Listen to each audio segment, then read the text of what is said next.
Holy future Supreme Court ruling, Batman. Welcome, ladies and gentlemen, to the opening salvos of yet another mostly peaceful summer. They just can't stop.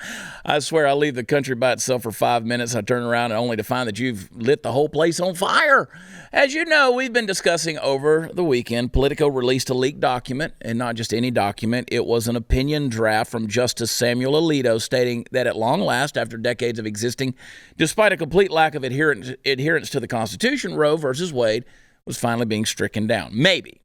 Now, it's worth noting initially that Politico released leaked documents, and the online response was crickets. Of course it was. I mean, you want to come out with leaked documents about Hunter Biden grabbing cash and spreading syphilis throughout the world. You're going to go to social media jail, you leaky MRFer. But hey-ho, Roe v. Wade's going to go, and all of a sudden, everyone's dancing the Woodward and Bernstein all over the American socio-political stage, right? Instead, we as a collective have been rutting and rooting through this pockmarked moral landscape for decades, okay? When we've reached the point that people will publicly state that abortion is a sacred right in this country, there are no holes into which we might fall that should surprise us in the least. So Roe is finally on the chopping block. And we know this because someone in the hallowed halls of the Supreme Court decided that it would be a grand idea to leak that out to the American public. The likeliest suspect in this debacle would be a left-leaning staffer, of course.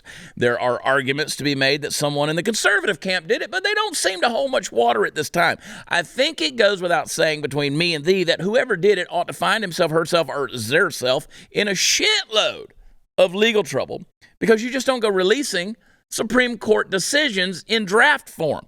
It undermines the fundamental purpose of having the Supreme Court in the first place.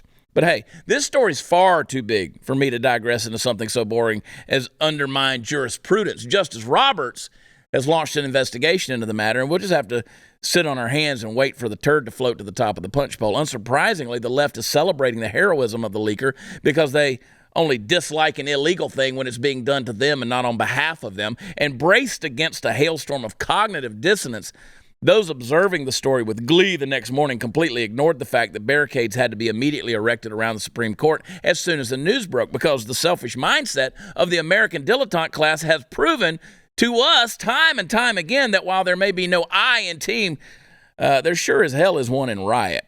So what's it all about, Alfie? Anyone with any brains and access to a computer or an old set of Encyclopedia Britannica knows that the abolition of Roe v. Wade simply means a return of the abortion decision to the state level.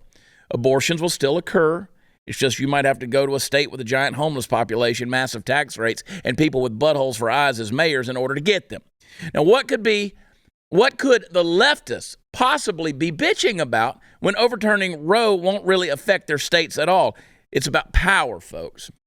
Always has been. Always will be. The left doesn't care about women. They don't care about women's rights. You know that as well as I do. What they want is the end of the filibuster. What they want is the packing of the Supreme Court. What they really, really want is to not only wrest control away from anyone else who isn't them, but to enshrine an intellectual and by fiat legal precedent wherein they can be the ruling party of the ruling class forever. So let's take a little time today to celebrate the fact that we've even gotten this close to the end of Roe versus Wade. We're a long way from the exsanguinating, the moral and historical leech that has clung to our necks for decades and has destroyed so many millions of lives before they had a fair chance to begin. The road is long. It's fraught with painful division between brothers, and hard choices we must make individually and collectively. But by God, we're getting there one step at a time. I love you guys.